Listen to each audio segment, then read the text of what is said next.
at Metropole TVKE across all your social media platforms. You can get in touch with us 20146. That's your SMS line, hashtag BusinessAM. Now, as teased, the Nairobi Securities Exchange, NSE, has embarked on a drive to have more women occupy at least a third of senior positions in listed companies in the country. On Wednesday last week, NSE became the second booz in the continent after South Africa's Johannesburg Securities Exchange to be part of the 30% club, a global gender equality lobby group.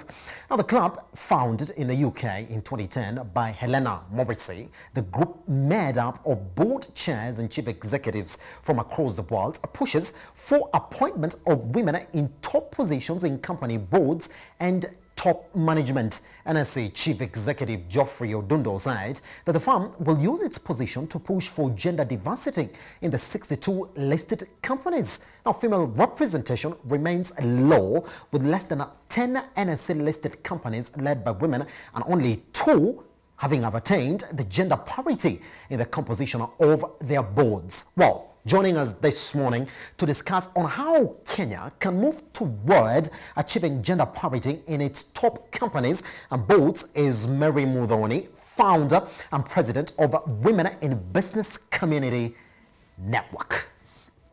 Ms. Muthoni, good morning. Good morning. Should I say Happy New Year? This is the first time we're talking this year. Yes, yes. It's been a while after COVID came. We just got disintegrated. Happy to see that you're doing okay. Yes, but I've been online on Metro TV. Ah, fantastic. Yes, through a virtual interview. So for you and I, this is the first time. Our hearts have been together, and we thank God. Pretty much. Okay, so let's talk about that. Yes. And I would like to start from a very broader perspective. Because when we're talking about that if you look at the listed companies on our Kenyan boards, there are only less than 10 are women-led. But if you look at that gender parity, there are only 2 out of the more than 60 on the boards are the ones that have met it. I don't know what to ask. Can we first react to that before we talk about the details? Thank you so much for having me in the show, first and foremost.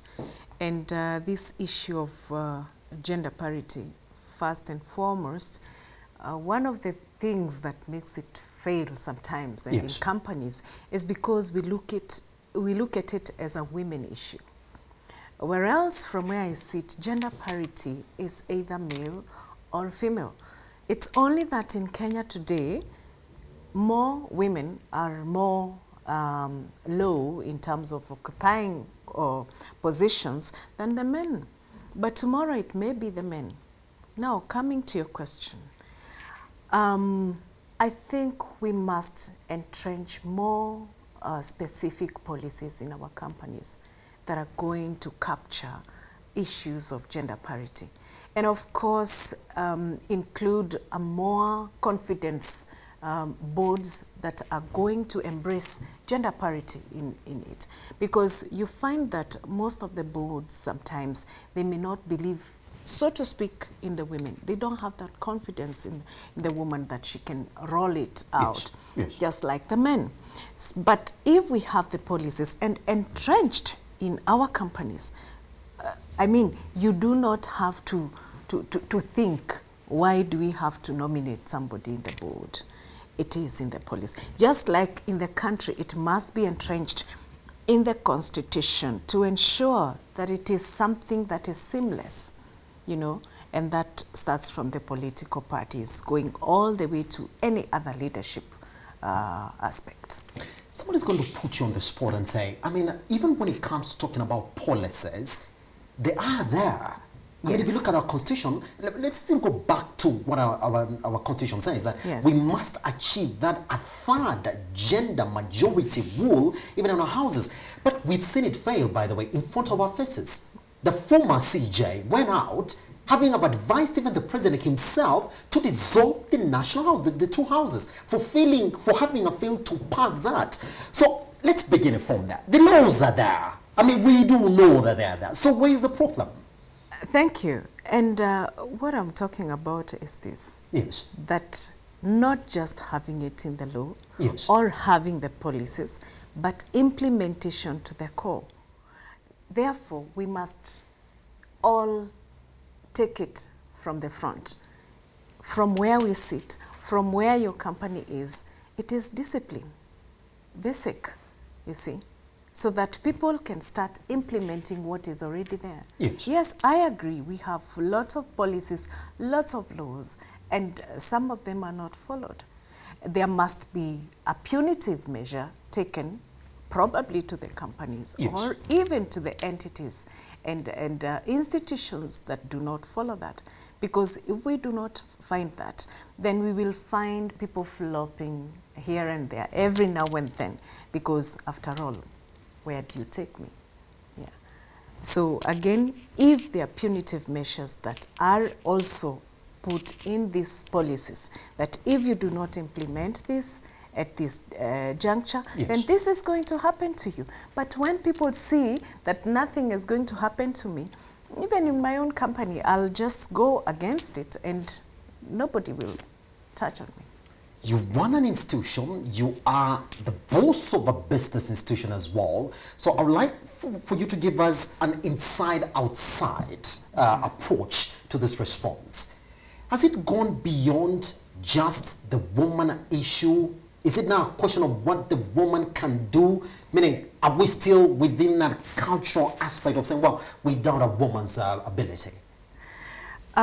I'll start by mentioning yes, what our constitution entails. And I will say that our constitution, 2010, is one that is entrenched in our culture. Yes. And why do I say so? And I'll keep saying this. One of the most powerful leader is an MC in this country and is the leader of the community. So if we come from a community that looks at women as the other gender and cannot do much, do you expect that MCA to go and pass a bill that is for pro-women? Of course not. And it starts from there. Yes. And it calls now for the community, for the country, to educate girls, to educate the mothers, empower the mothers. Because when I speak to my children, I speak power. They listen to me. So again, get back. If it is a culture issue, then we have to go back to our communities and rectify it from there. Irrespective of what is in the Constitution, yes, we have the power to change that which the opinion of the community or a group of people believe in. And again, also, education must be gender sensitive. There are those communities that don't believe that a girl can get educated beyond 13 years or 16 years. They get married off. So we must have gender sensitive structures and also curriculum in the education. We've also seen publishers who publish things which are really insensitive to the woman, you see. So again, it starts from there. It starts from every other aspect where somebody or someone will have a look at and will also be able to maybe get an opinion from that. Yeah.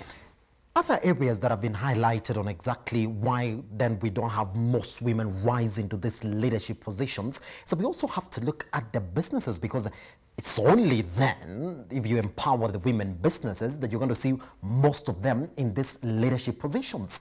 Which pushes me to where we are as we start 2021, looking forward to 2022. Where are we in terms of Kenyan women in business?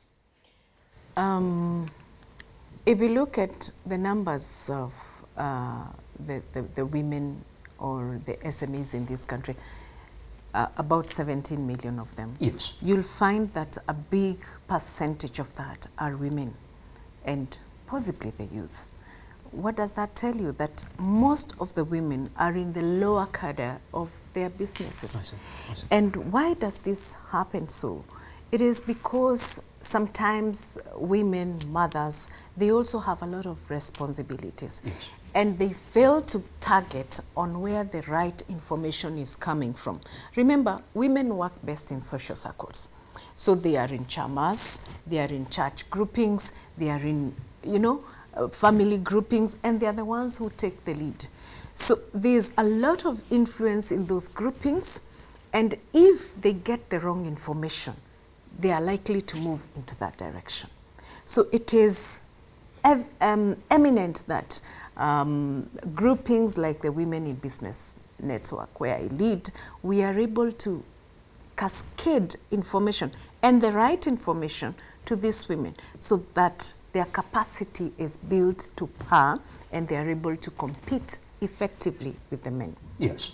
Otherwise, you'll find that most of the women, and especially the youth, I have done a forum even with KRA, and you find that youths don't want to go to KRA towers. Why? They think they will be taken, arrested because of tax issues. You will go to the villages and you find youths, mothers, they don't want to get identity cards. Why? Because they think an identity card is going to allow the law to follow on to them on anything that they do. But I always tell women, if you are a Kenyan and you're required to have an identity card, then you're in business. You're also supposed to have an identity. And an identity is either a business name or a company. That's your identity. And that is the only way you can be able to benefit from the opportunities that are glaring at you, either from the government or the private sector. Look at the Women Enterprise Fund. How many go for it every now and then? And maybe they don't have the documentation.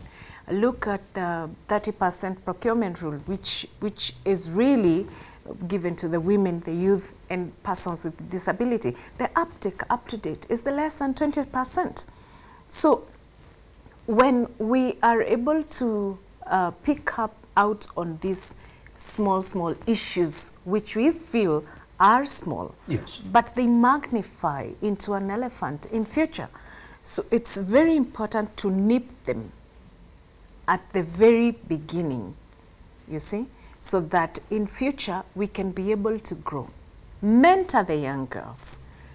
Entrepreneurship, let it be introduced in schools, in primary, high school level, the university, because again, we don't want young men and women, youths, who are transiting from the university and are not able to even take care of themselves at 25 years or beyond. Mentor them, network, give them the correct network. And I'll just give just a few things like what we do for the women who are in business, you see. For instance, we partner with them and we connect them with bigger entities, yes, so that they are able to grow under these entities. Like with Bidco Africa, we are able to introduce them to contractual farming. Those women who have land, they don't know where to take. They can get into contractual farming. They already have the market linkage, you see. Or those who have kiosks, they are able to merchandise, to buy some merchandise at subsidized prices, and they're able to resell. And that happened very much during the COVID-19. Instead of just staying at home, you could get some little merchandise and you're able to resell. And of course, introduce the culture of saving, culture of pension with county pension fund. Yes. You see, entrenching the women and getting to know what is this that they need to do to be self-contained, so that if something like COVID strikes again, and God forbid, then we are able to move forward. Our businesses do not go down in one way or another, you see. And many other entities incorporating payment schedules, yes, with companies like iPay, you know. You incorporate your payment and you are able to get the report at one go, without necessarily hiding under the mattress and then doing a lot of calculations at yes, the end of the day, you know. And we introduce them to master classes for education. I don't call it training per se. I call it, at the lower level, we call it education. Go to the women, educate them. Don't train them. They can't write.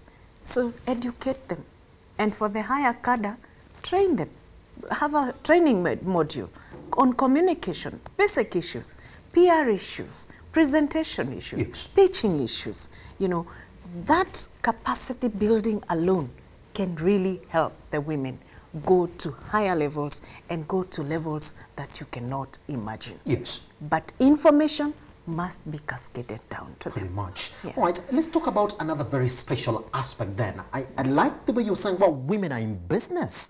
But if you find where they are, they're in the lower kind of business. They're hand to mouth. What can I use to put food on the table? But it's not essentially what can be grown into a larger business. So we can start talking about women in bigger businesses as well. Talk to me. How special is the finance access to women in this country? Because normally what we do, we put it across the board. Yes. Finance to MSMEs. Yes. But then how special is this special category that we're saying women and smaller businesses? I'll tell you for a fact that financing is there. Yes. And it's adequate. And it's a lot. It's all over. But one simple thing are the pretty much requirements that are put on the table for the woman to produce. And I have seen ourselves as women in business going to negotiate for the women, at least for the reduction of some of the documentation that is required, because most of them will not produce. And one of the most critical areas is on collateral. Yes. You know, when I go to the bank and they require me to produce maybe a title deed, a car logbook, and I don't drive, and possibly other documentation that will require me to also go to another office to look for them. You see?